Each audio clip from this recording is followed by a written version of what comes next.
screw-ups now because we saw them with Baker, we saw them with a couple other guys there in the past couple of years. Now we see Bryce Young off to a little bit of a slow start.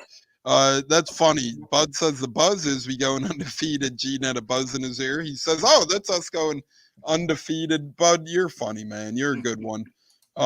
Cleve and me says, so I asked you all early in the summer if you would rather play Panthers at home first for easier game or Lions get going strong. You all said Lions and they are week 2, but Washington week 1. I think Washington's a good week 1. Tune me up for multiple reasons. Then we'll get Gene and J-Lo's opinion as we are nearing training camp, preseason on all that stuff. I think Washington's a step up from the Panthers because Jaden Daniels, you have the height behind him. You don't know how rookie QBs come to play. He could come out and set the world on fire, or you could come out and struggle. You really don't know. You have a new coach over in Washington. You got Dan Quinn leading the Commandos. You have a lot of revamped offensive people, including the likes of the tight end position and the running back position. They got Austin Eckler. They got Zach Ertz. They got a couple key defenders. So Washington's this revamped ball club. I think they're going to bring in a little punch, a little fight week 1 with a lot to prove as Dan Quinn, right, wrong, or indifferent. He thinks he probably got cheated out of previous coaching spots in Atlanta and so forth. So, Gene, what are your thoughts on Washington week 1? I love Washington. I'm really curious to see what they do. I don't expect anything right out of the gate, but I think if they can gel, I think they can make some noise in their division. I know a lot of people are, right off the bat, I'm biased against Dallas. So anybody that could beat Dallas, I'm happy with. But I really feel like, the moves that they've made, if everything kind of falls into place, they have a really competitive team, and I think they could really do some things. I agree with that, and I think Washington could compete this year as well. As Emily's calling out Gene for saying check your Twitter. Yeah, yeah. This is going to happen. I think this will happen, Emily. So I'll talk it over with the fellas and share it with everybody next week. Yeah, so can't wait to hear that. Good stuff there from one of our gals, Emily. And, something else to bring up. Chris Cole and Bud both pointed out. Bud said, hey, it's been hard to find Marpet's replacement. Chris said, hey, we should have better backup O-linemen this year. I think we will have better backup O-linemen, and I think that's going to lead to a key camp battle for that left guard spot. You have a lot kind of thrown up in the air right now. J-Lo, you have the guy from the Giants, Mr. Bredesen, Ben Bredesen stepping up. You have the guy from the Eagles who will compete in there. You have a rookie in round 5 or 6. You have Robert Hainsey who might slide over. You have a lot of competition, perhaps, J-Lo, for that left guard spot, and I think that should help strengthen this offensive line. Do you think it might be Sua Opeta? Do you think it might be Ben Bredesen, J-Lo? Who do you see winning that camp battle? I think you can't go wrong with either one. They both have starting experience. I think they're both much of an upgrade to what we had last year on the left guard position. Either way, I'd be happy with either one. I think they're both pretty much even right now in the race for the left guard position. So I'm looking forward to seeing in training camp who wins that battle. And like I said, I think we're probably fully depth on our old line, probably the most we've been in a long time. That's one positive thing. Like you said, Bob Hainsey, even though Ramborn is pretty much going to be the starter, but you got Bob Hainsey in the back, who's had experience. So shout out, to Jason Light for totally getting this season prepared, being fully depth at the offensive line. But if I had to pick one, I say give me Bredesen. I really like that kid. I like what he did in New York. I think him at left guard would be really good, much better than last year's for sure. Yeah, I think so. I don't think the play will get worse. That's for sure. We'll see how it turns out. We'll see how it rolls out here in the 813 at that left guard spot. As we got Mr. Everything Bucks in the house. What up, everyone? What up, Mr. Everything Bucks? Hope you're doing well. Donnie in the house. What's up, bro? I seen our boy Love. That's awesome. How we doing, Donnie? Great to have you back. BB King, we're good as long as it's not Taylor Heineke starting. Remember him in that playoff game? That was some dangerous stuff with Taylor Heineke getting the nod, doing the most there, J-Lo. Shoot, I remember in the 21 season when he beat us when we went over there, on the road. That dude just put us to shame, man. I'm glad we're not playing that guy no more. We just like making backups look really good at quarterback, like all pros. Yeah, I agree. And that was during our rough stretch where that happened. That was during our rough stretch when things happened here and there. And next thing you know, backup quarterbacks, rookie quarterbacks were taking advantage of us greatly. And it wasn't a fun time. As Giovanni says, Bucks fans, I'm so pumped up about this season. I'm freaking pumped as well. And Giovanni, if you missed it, join us all season on Buc What You Heard or the Buccateers because we're going to be having our official beer of the 2024 season with training camp approaching, with the Hall of Fame game approaching. It's only right to narrow our beers down. So be on the lookout for the official bracket. We should be able to get it going here. Next show, probably. I'd say next show. What do you think? Yeah, I think next show. And that'll be fantastic. I can't wait, man. I know we had a lot of good beers recommended as well, so it's going to be tough to choose.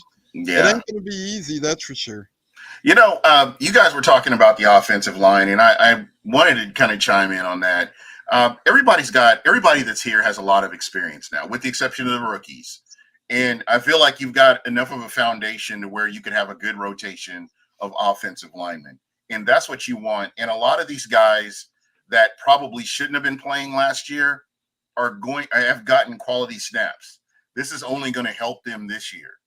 And, I really believe that was the offensive line ended up being a strength last year, as opposed, when everybody just looked down on them and said, we're screwed. You lose Ryan Jensen, and then you've lost Ali Marpet. You've lost some really huge stalwarts that are on that offensive line. You've lost them, and now here you have these guys coming in, and if they could play together as a unit, keep Baker upright, man, you've got the recipe for something really great. I'm looking at the running backs and just the confidence that I see in Rachaad White. Rachaad White acts like he belongs in Tampa. Just if you follow him on any social media, like most, I'm on Twitter, and just listening to him, listening to what he's saying, you don't hear a guy that lacks confidence. You hear a guy that, I'm ready to get out there and show you guys what I can do next. This is the next act in my show.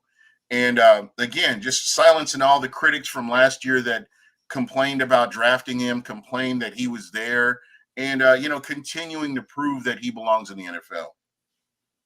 Yeah, I agree there completely. He definitely does belong in the NFL, and I think that'll be more and more noticeable to the media. We all know that. The Bucks fans know that. Us podcasters know that. But some of your average fans don't. As we do have Donnie Pepin tuned in on Facebook. I'm tuned in October 22nd, he says. I'm guessing maybe he's going to that game. So cool stuff there. I got to find out why, but it's always something. Now our Facebook comments aren't coming through. So I'll see what's going on over there. But we do have some regulars in the house on Facebook, between our guy Pepin Steppen, our favorite Canadian, chiming in. We got El Monito. We got the Godfather, James Rubright. We got Tampa's finest in real estate, David Ferrara. So we appreciate our Facebook peeps. Once again, I'll try and figure out what the hell's going on with the chat and why I can't get the Facebook comments to at least appear over here for now. Once in a blue moon, that does happen. As Richard's in the house saying, hello, Bucks peeps. Hello, Richard. Our guy, Neil. What it do? What the hell it do, Neil? Long time no talk. And as you always say, hit the subscribe button and all that good stuff. So we'll be waiting for you there. Corey in the house says Rachaad White just did an interview on the Rich Eisen show. Yes, he did. Yes, he did. And he's going everywhere. And in fact, tomorrow, he'll be in studio with Jay and Z on WDAE. Rachaad White will be in studio with Jay Retcher and Zach Blobner tomorrow. So, yeah. Gene, Rachaad White's kind of one of those guys who's taken Tampa by storm. He appears here. He appears there. He does this for the community. He does that. Rachaad White is a pro's pro, not only on the field, but in the 813 off the field as well. Yeah, absolutely. I mean, he was just 10 yards off of 1,000 last year. And that's criminal to me. That was criminal. And, I equate that to some of the plays that were dialed up. And again, I'm not an offensive coordinator, but just kind of what I saw, there were opportunities to get those few yards. I think he ended up with 1,500 plus all-purpose yards. Just kind of going off the top of my head, I believe. Yeah, And that I mean, sounds right. and again, he was a viable weapon. And you talk about speed and space. Once this guy can get the ball and he can make moves against defenders. If you're a defensive lineman, you're in trouble trying to run him down. If you're a linebacker, you just got to make sure you got your feet under you trying to tackle him. I mean, he is definitely a weapon the Tampa Bay Buccaneers will be utilizing a whole lot. Yeah, and I couldn't agree more with that. And another thing, Gene, not only did his play calling hold him back a little bit, and again, not knocking Dave Canales, but I think if I things, will. I mean, he's a rookie offensive coordinator, and again, he was stubborn. He didn't want to. There were times he didn't want to make adjustments that he probably should have made. But again, that's water under the bridge. I think the Bucks know what they have as far as talent goes with the running back position. You haven't really heard a lot of people questioning or having concerns about the running back room this offseason. So it's always a plus, going into the season. agreed. And remember a couple times last year as well, Rashad White did the unselfish thing and kneeled the ball a little bit early when he was on Right. some breakaway runs late in the fourth quarter. I remember 2 or 3 games off the top of my head where Rashad White could have easily gotten 10 more yards, but barreled down, pissed some fantasy managers off, but buzz off fantasy managers. We want wins around here in real football, not in the world of fantasy, or maybe both. But we got some funny Facebook comments from our guy Bud, says Zuckerberg at it again. Cleveland Me says that Facebook is still drunk from the 4th of July. Gene, how was your 4th? Did you have a good 4th, my man? Oh, had a great 4th of July, man. It was a lot of fun. But just did some ribs, the real basics. And it was a great day. Uh, I kind of wish I had taken the next day off. It would have been a lot more fun, but I had fun. It's always nice having the time off and being around the people that you truly appreciate is important as well. And I can't stress that enough. If there's somebody out there that you're close to, let them know you're close to them. And I think it's important. That's very important. I couldn't agree more, Gene. If there's people out there, and this is life, and the older we get, it seems like the more craziest shit starts happening. I shouldn't say the older we get, but the older the world gets, I should say. Nowadays, for better, for worse, crazy stuff happens all the damn time. And before it's one of those for worse scenarios, make sure you tell people you love them and send your appreciation their way. That's great, though. You got to spend the holiday with loved ones. And Gene, I love that Caitlin Clark shirt. My Oh lord, yeah. that's incredible. Oh, you already know, man. I mean, you gotta support. You gotta support them. So I mean, just getting to watch her play has just been incredible. I mean, watching her in college was exciting, and just getting to see her come into the next level here in WNBA has been a lot of fun to watch. I ended up scrounging up a ticket for the Friday night All-Star game, so that should be really interesting to hopefully I get to see her play at that point. So I'm looking forward to that. Is that in your neck of the woods, Gene? Is that by you? Yeah, that's downtown Phoenix. Yeah. Holy crap! That's right. That's going to be awesome. Caitlin Clark and Angel Reese right in your backyard. Yep. And talk about growing a sport. Then we'll get J-Lo's thoughts here. Quick tangent, WNBA quick, but talking about growing a sport tremendously in a couple years' time, thanks to Caitlin Clark mainly, but a lot of these other gals are chipping in now as well. So kudos to the WNBA for getting a platform and actually capitalizing on it, capitalizing on the next big thing, for better or for worse, whether it's for good purpose or bad purpose. You're always hearing about the Indiana Fever, Caitlin Clark, other rookies now as well, Angel Reese, Camilla Cardosa, and those types as well. You heard a lot about, drawing my Cameron Brink, the tall gal. She's out for the year now. Yeah, Sadly. that was sad. That was really sad from the Sparks. Yeah. Yeah, but I've never known all these WNBA players in my life. This is awesome. It's awesome. These are a lot. The majority of the people you mentioned are rookies, so this is their first year. They're coming in, and they're definitely making a difference. It makes the game fun.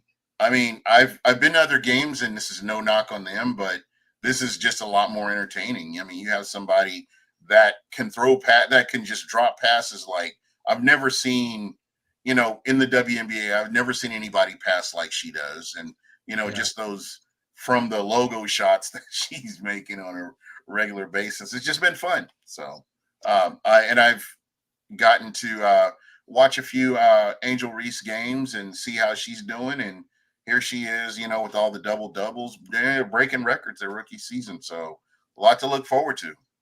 Yeah, a lot to look forward to. And as J-Lo's kind of sitting there, not tapping in like a WWE or AEW match, J-Lo, I want to get your thoughts. WNBA, and here, J-Lo, more interestingly, I'm going to open up the floor to you like this. Obviously, Tampa has no men's basketball team. Would you appreciate to see a WNBA team make their way to the Tampa area one day, J-Lo? I wouldn't say no to it. I mean, I feel Tampa is a great area. I think they already proven that they can win in pretty much any sport if they choose to. I'll be all for it. Shout out. I'm not too big on the NBA or the WNBA, for the most part, but good for Caitlin Clark what she's doing. But as far as You back to did say you're getting back into the Magic this year. yeah, I'm working my way back to the Magic Band. Or you're already done. I mean, no. No, no, I root for the Magic. I was a big fan of this back in the day when they were better, back in my, the late 2000s, like 2009, Dwight Howard days. But for the most part, I wouldn't mind having a WNBA team in Tampa. I think it's a favorable spot. But right now, I think, they're focused on is getting the Rays over here from St. Pete. I think that's our main goal right now. Yeah, and I think so as well. And we are here in the Buccateers talking all things sports tonight, WNBA, other adventures as well. And that's why I love Gene and J-Lo and the rest of our Buccateers and Buc What You Heard podcast peeps as well, because we can talk about anything, literally talk about anything. And we're also going to come up, well, more so Gene and J-Lo and maybe some other peeps on here as well. But I think somehow, some way, we're going to come up with the Buccateers and Buc What You Heard cookbook for the 24 season as well. So Gene and J-Lo, I don't know exactly how yet, but maybe like every game day when something's cooked, we'll document that. We'll put it in a little book or something. And at the year end, we could look back and see everything that the Buccateers and Buc What You Heard podcast have whipped up on game days.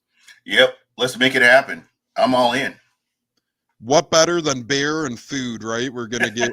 you can't go wrong with it.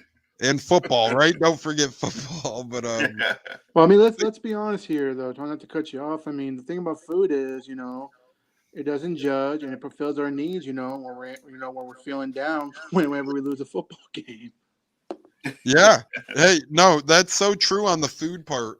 When you lose a football game and you're down, I'm lucky. So, Olivia, if you're listening, appreciate you. You cope well with my losses for the Bucks. But some guys don't have that. Some gals don't have that coping mechanism. And what do we got as gals and guys? We got food always having our back. And yep. It's always going to be there. A nice warm rack of ribs. I'm drooling right now.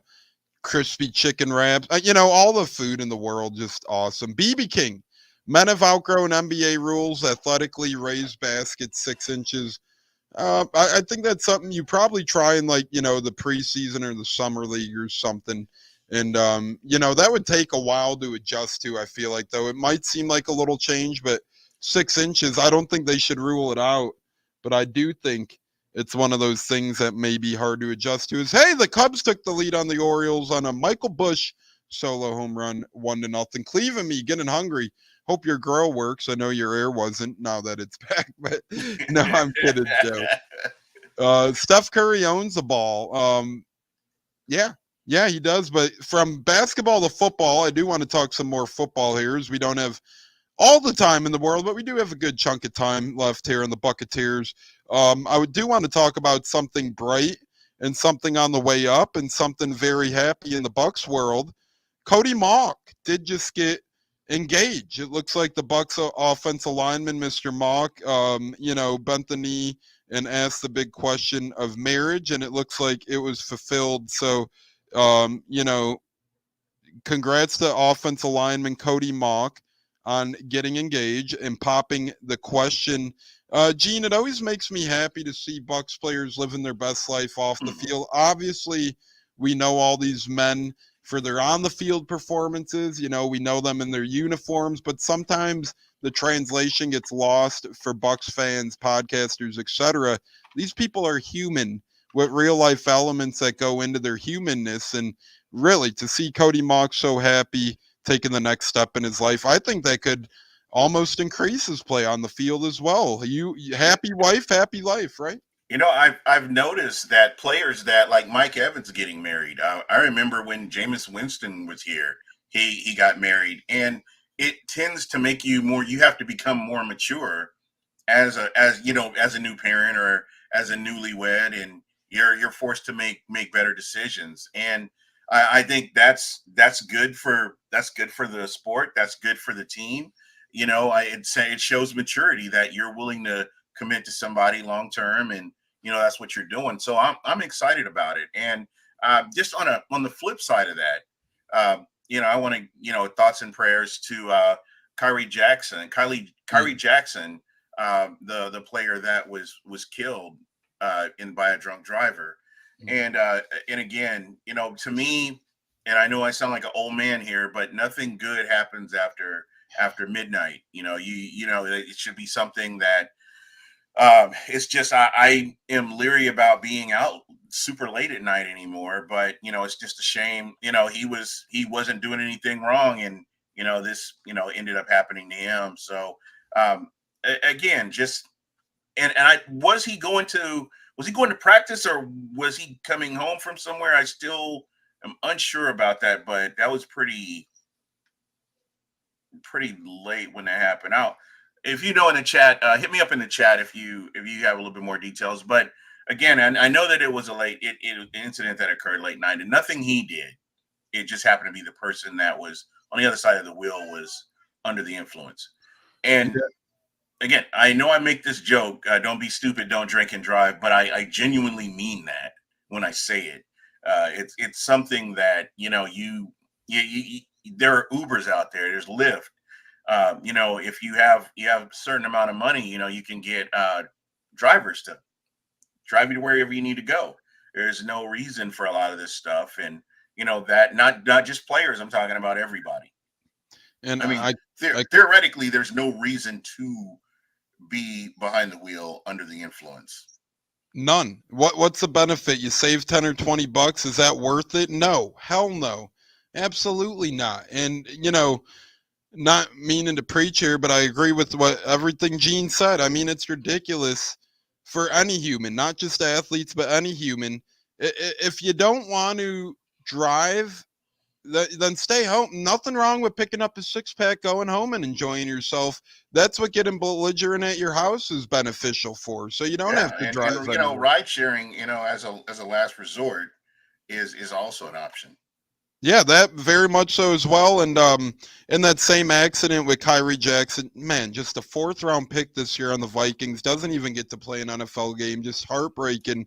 Also in the car was A.J. Litton, former Penn State linebacker as well, which was awful. And then another former college player as well passed away, all in the same related incident. So very sad stuff there. Took the life of 3 young athletes. And, we don't get those athletes back. We don't. And we don't get their families don't get them back. Their families don't get them at the Thanksgiving dinner table. They don't get them at the New Year's Eve celebration. So just keep in mind, anytime you do get behind the wheel with a couple drinks in your system, you could really make a bad impact. J-Lo, thoughts quickly on the tragedy that we did suffer, and thoughts on the Cody Mauch engagement. So, sucks, but that's part of life. You get sad news, you get some good news as well. Absolutely. Prayers out to those 3 young men that lost their lives. That's never a very happy time when, as young as they are, especially with Kyrie Jackson. I was pretty big on him in the draft during the process, but unfortunately he's gone. But my prayers go out to his loved ones that are affected by it today. And as far as Cody Mauch, congratulations to him. I feel like he's going to show a lot of improvement at his position at right guard. Can't wait to see what he brings to the table. And like I said, and also, it's been a happy year full of babies being born. Kate Otten just had his baby not too recently as well. I want to throw that out there as well. Congratulations to Kate Otten as well. Yeah, Kate Otten, he's having a kid. So, um, you know, just like I said, life as it goes on, you get some awesome events, you get some tragedies, and thoughts and prayers out to the three young men who lost their lives soon. But at the same time, congrats to Kate Otten and Cody Mauch, who do start new life adventures. Christopher Cole saying prayers for the family and friends. Congratulations to Mauch as well. Yeah, Cody Mauch, one of my favorite players, and very fun offensive lineman here on the Bucs. Speaking of O linemen on the Bucs, Baker Mayfield, we did talk about him a little bit, and I wanted to get into this because, again, I was going through Twitter a couple days ago, and I made a tweet as I was going through Bucs highlights saying, "Wow, Baker Mayfield, menace in the pocket, looked very good last season a lot of the time, breaking out of tackles, creating plays with his legs, yada yada yada." And then I got pushback on it. Won't name the Twitter names, but they're saying Baker was trash. He wasn't that good. Funny how a below average QB could fool so many Bucs fans. So, Gene, I want to start with you here. In your opinion, and we'll go out at 32 here. We'll just go starting QBs. On a scale of 1 to 32, Baker Mayfield is a top blank quarterback in the National Football League. I'd put him at 10. And I'm not saying that because I'm a Bucs fan. I'm saying that because just watching him, Baker Mayfield can read defenses. And outside of Tom Brady, I want you to tell me another quarterback that has been able to come to this Bucs team and they can read offense or read defenses. Josh Freeman could not. Mike Glennon could not. Who else? I'm only going back to Josh Johnson. Josh Johnson could not. Byron Leftwich. Yeah, you're going way back, but yeah, if you want to, and we go back to, we could go back to the Super Bowl. We go back to Brad Johnson. Anything past Brad Johnson, up to Tom Brady, I would say Jeff Garcia might be the only quarterback that I could think of that could actually read defenses. And it struck me. I forgot which game. I think it was the Saints game. And I'm watching Baker Mayfield and I'm watching him scan the field. And he gets the snap and he's scanning the field and he's seeing what's going on. And I was like, wait a minute. I didn't realize this guy could read defenses. So I went back to all 22, watched a few games and watched how he adjusted to certain defenses.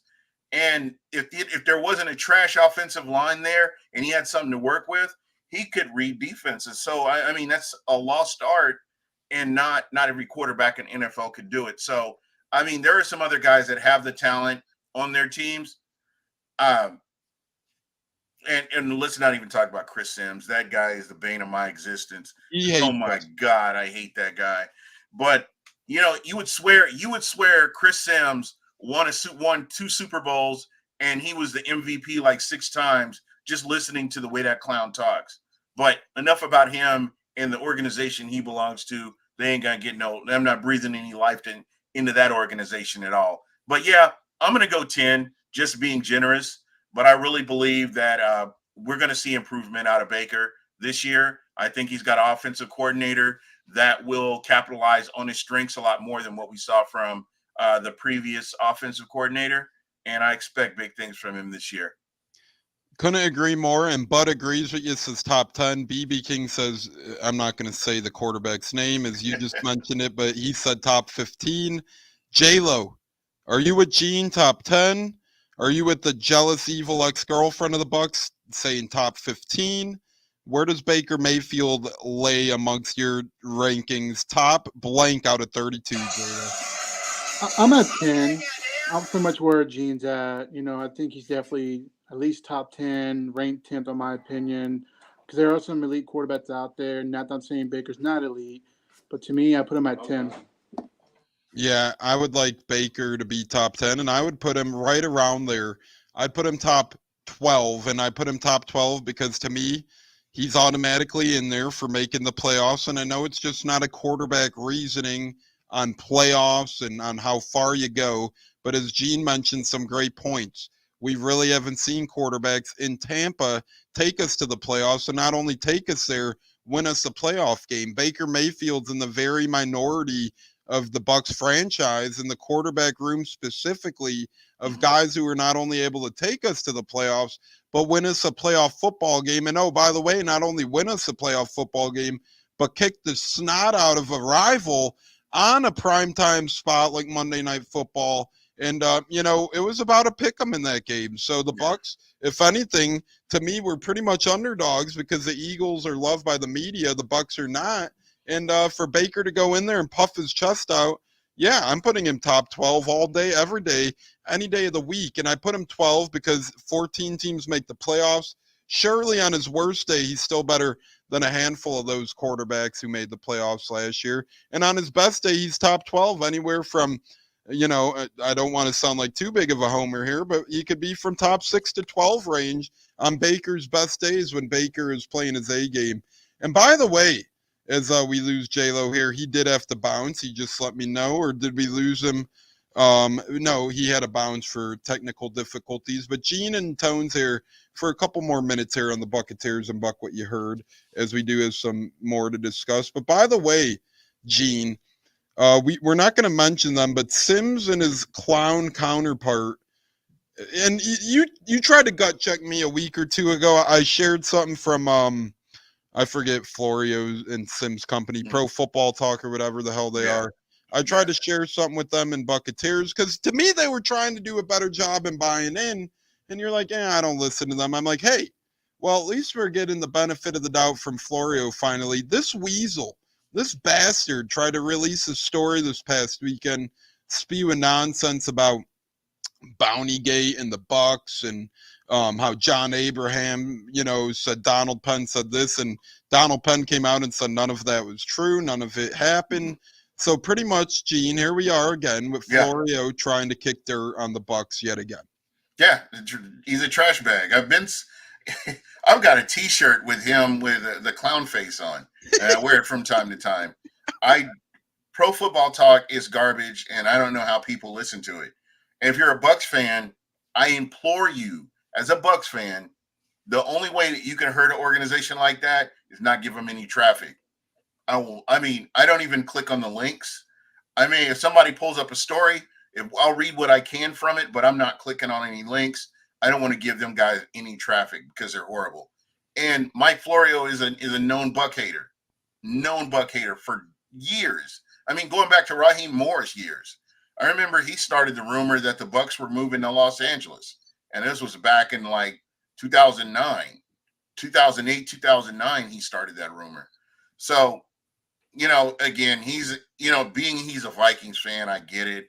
And, there's no sense of, he can't be unbiased about anything. So, whatever, screw that guy.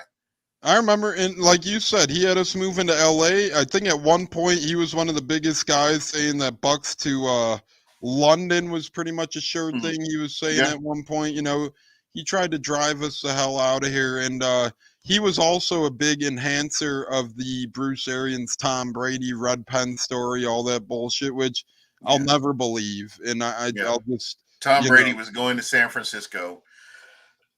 Yeah, I remember. Then he was going to Miami.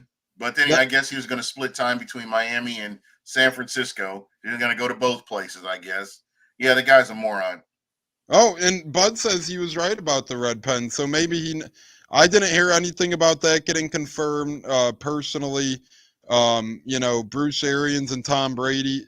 I just find it hard to believe that they'd be that discombobulated and that Bruce would Red Pen him and stuff like that. But maybe it's different. But nonetheless, Florio gave way too much into that story regardless. And if anything, it's just coach and quarterback, talking things out a little bit more. So. And that was the ultimate marriage. I just wish they would have divorced Byron Leftwich. I think that would have been fine.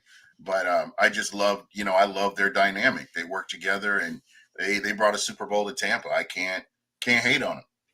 No, not at all. Both of those guys, beautiful people inside and out, especially on and off the field. some people are rubbed the wrong way nowadays by Tom Brady not quote unquote giving love to Tampa or talking about Tampa. But no offense, the guy played in New England for like 30 years. I'm over exaggerating a little bit, but of course, when he talks football, he's going to mainly talk about New England. Yeah, he'll Yeah. bring up Tampa here, he'll bring up Tampa there. He had great times there, but at the end of the day, it's like if you had a job in your life for 25 years, then all of a sudden you retired somewhere for 2 or 3 years. Yeah, you had a good time there and you liked it, I'm sure, but at the end of the day, when you have grandkids and shit, you're going to be telling them about your job you had for 25 years over And the. you know what's interesting about that? Yeah, those he won a lot of Super Bowls. I think what solidified his legacy was coming from New England and Tampa. First year, Tampa goes to Super Bowl. Yeah. And they play at home. And they win at home. Yeah. And I think Brady needed this. As much as Tampa needed this, Brady needed this too. Because the year before he came to Tampa, everybody's like, oh, he's washed, he's trash, he can't do this, he can't do anything. But if you look at how they drafted, if you look at free agency with the New England Patriots when Tom Brady was getting beat up in New England the year before he came to Tampa, you can understand what was going on. And then once he got to Tampa, a whole nother story. People forget that, Gene, you are 100% right. People forget that the media and the national NFL, or not the national, but the, casual NFL fan, nobody really wanted Brady. Everyone kind of wrote Brady off, and now since he won a Super Bowl with the Bucs, narratives change, and now all of a sudden he's still the GOAT, and everybody wanted him. San Fran wanted him, Miami wanted him, Oakland wanted him. All of a sudden, allegedly, right? Remember, even the Bears came out, the Colts came out, like the Raiders. I think wasn't the Raiders. The Raiders were on the dance card too. Tennessee, all of a sudden, right? Like no other team was. I'll give the Chargers credit because it was the Chargers and the Bucs were the two big heavy teams rumored to land Brady. So the Chargers were kind of in the thick of it. But then all of a sudden, once Brady won with the Bucs, it was, Brady was wanted here, Brady was wanted there, yada yada yada. At the end of the day, Brady had some of the best games and some of the best years here. He was able to bring a great friend in Gronk here. He was able to bring Leonard Fournette in, LaShawn McCoy in, Antonio Brown in, so forth and so much. And he and the greatest 2-minute drill I've ever seen. I've never seen a quarterback, live at a game run a 2-minute drill like that in pro sports, period. And that was just, to this day. I look back at some of the quarterbacks I've seen, and I cannot think of anybody that ran that 2-minute drill like Tom Brady.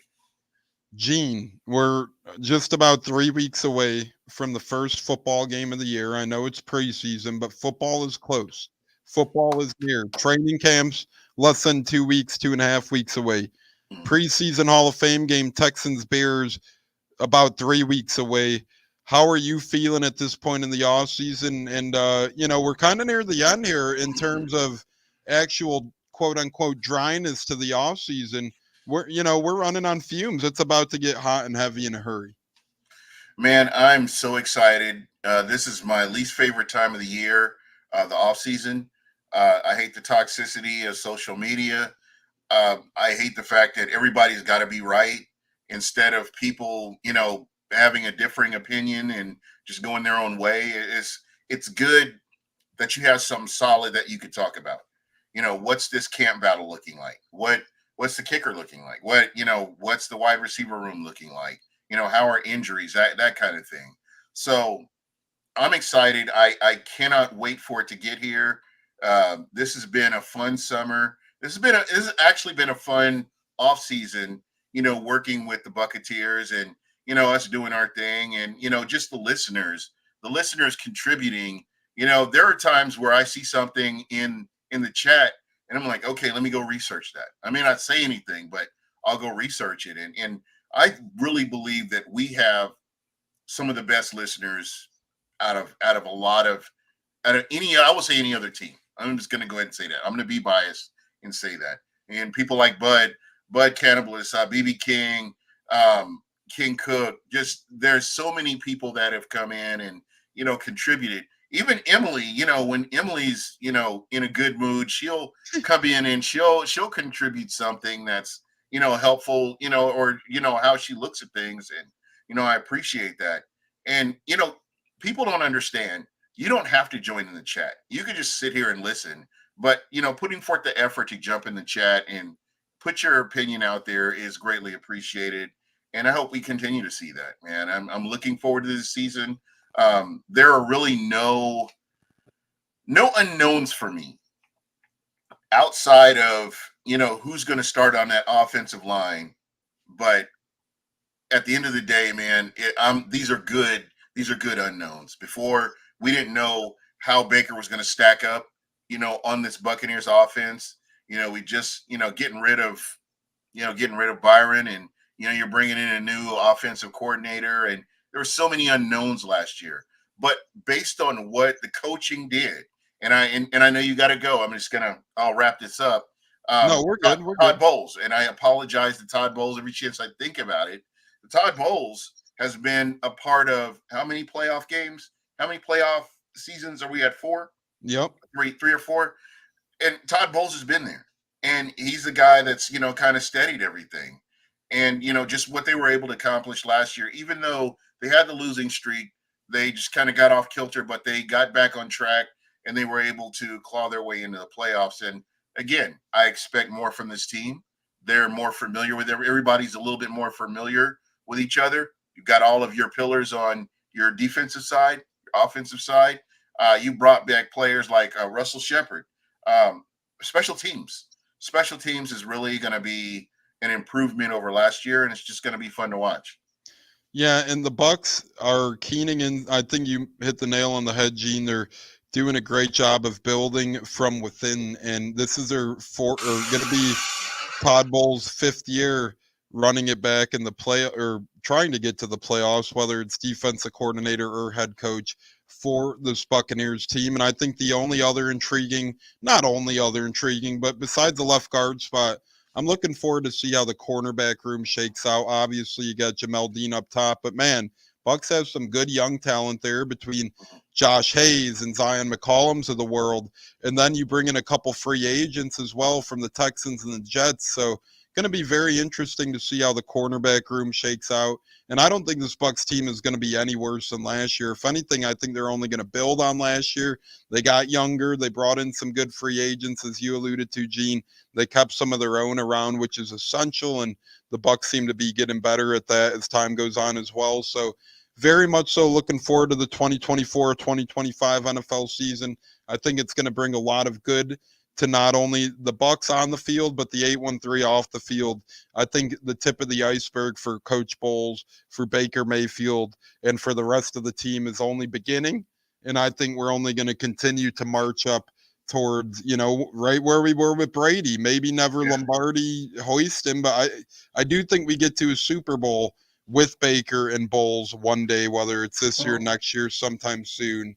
I do, as Emily says, thanks, Gene, for including me. I love chicken nuggets. Okay. All right.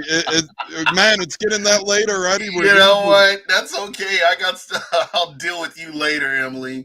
Yeah, so, it is getting late, and we got the punches being pulled there and throw in here. But before we get to our final word, I will say this. We will be live. Not sure yet, but Monday the latest will be our next show. I'm aiming for either Saturday or Sunday morning, maybe Thursday night. You never know what the hell happens, but I promise you our next show latest will be Monday.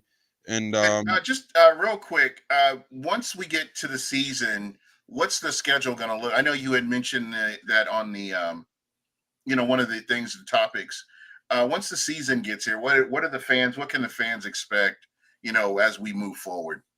I think we'll lock down Mondays. I think Mondays would be a nice day to that's given a Sunday game day, right? So, regardless, even if they play Monday night, Monday would be a good one. Maybe just bump it up a little bit. But I think we could pencil in Mondays for the football season.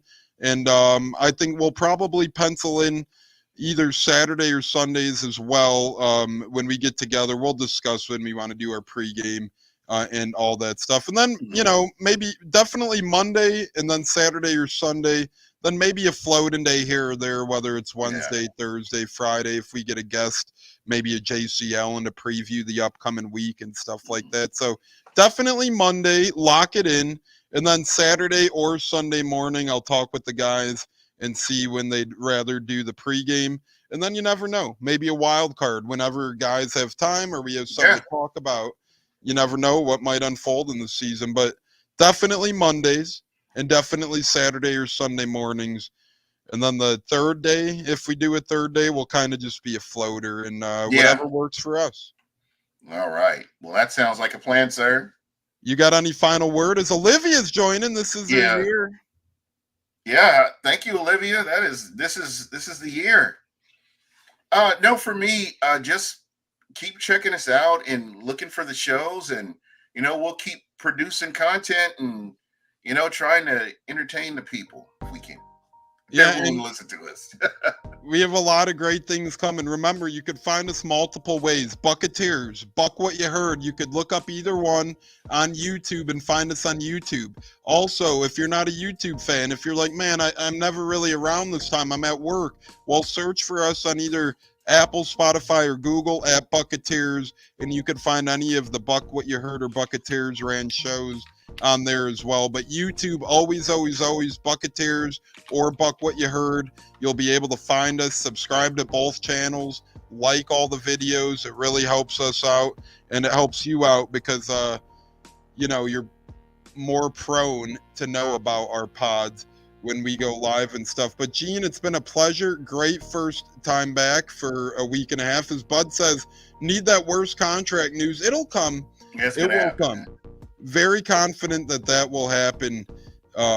Is there, Gene? You are the best. You are the best. As we know you mean it with love, regardless of what you say. So whether it's Gene, myself, I've heard way worse. So, I mean, I won't repeat what I heard earlier, but I heard way worse as well. That's all I'll say. I heard way worse as well. So between Emily, Olivia, BB King, Bud Cannibalist, and the guys on Facebook, Pep and Steppen, El Monito, David Ferrara, The Godfather, James Rubright, wherever you're tuning in from, Buccateers, Buc What Ya Heard, Facebook, YouTube.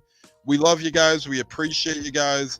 And we'll either be back Saturday, Sunday, Monday. You never know, but we'll be back Monday the latest. And again, in-season structure, Monday night, Saturday or Sunday mornings, and a wild card day. And we're going to have a ton of stuff.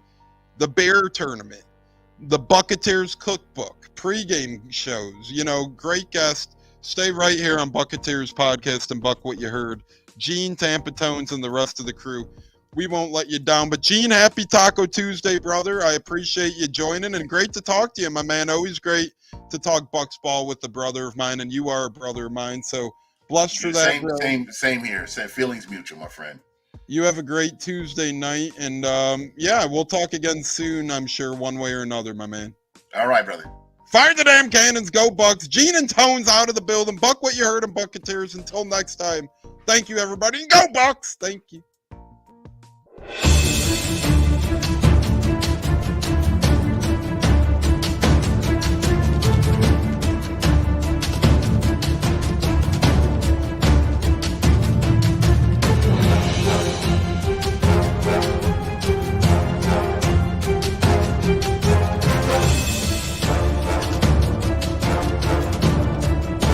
Game on Sunday, man. I know you're nervous for the Rams, but you got to be a little enthusiastic after being there. Bro, that game atmosphere was ridiculous. The energy, electricity, that place was rocking. Anyone was there, and a lot of the Super Buck fans were there too. The Buck, Tampa Tones. We are joined by Lead Goon tonight, host of the Pat and Aaron Show of WDAE, Pat Donovan. And it sounds like Stunna is bumbling a little bit. Going to put him on mute for a second until that gets a little cleared. But we're joined by Pat It looks like Donovan. Stunna's hanging out with Cheech and Chong in a car with the windows up or something over there. It does look like we got a little... No, my camera's broke.